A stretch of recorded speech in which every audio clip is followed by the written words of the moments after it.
So what we have shown is that norm of Sn is strictly smaller than 2. Okay. Now what we look at is that because the norm of Xn is strictly smaller than 1 upon 2 raised to n minus 1, the claim is that the sequence Sn, n going from 1 to infinity, the sequence of partial sums, this is in fact is a Cauchy sequence.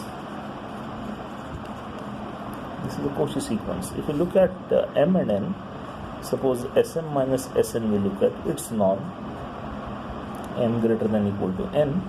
This is norm of x n plus 1 x m, applying the triangle inequality, norm of xn plus 1 norm of xm. So what do we get? This is strictly smaller than 1 upon 2 raised to n, 1 upon 2 raised to m minus 1. Because n is less than or equal to m, what we can take common is 1 upon 2 raised to n into 1 plus half, and continue. In the last term would be 1 upon 2 raised to m minus n minus 1. Now this is in fact what? This can be summed, and the sum of this thing is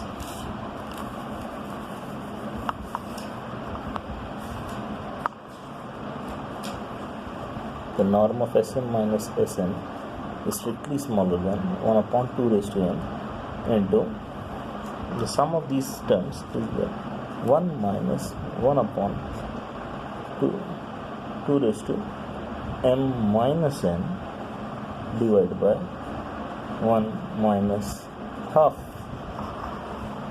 and which is nothing but, so if you take the half over here and so on, so this becomes what? Half.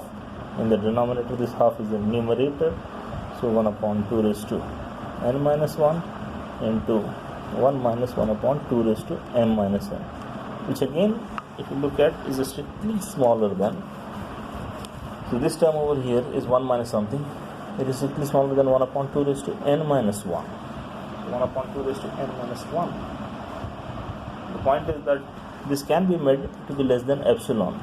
So you can find as n, so given any epsilon greater than 0, find the n which satisfies this condition, and then this would be satisfied. In other words, this is a Cauchy sequence in B, but B is given to be Banach space.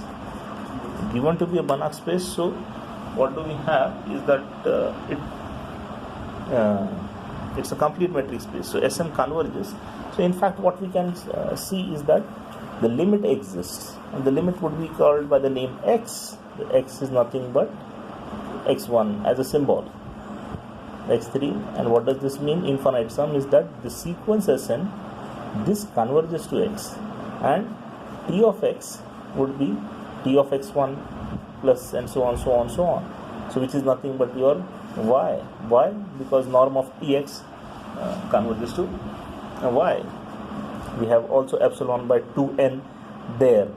So the point is that since norm of Sn is strictly less than 2, and in the limiting process this would imply that is less than equal to 2, so norm of x is strictly less than 3.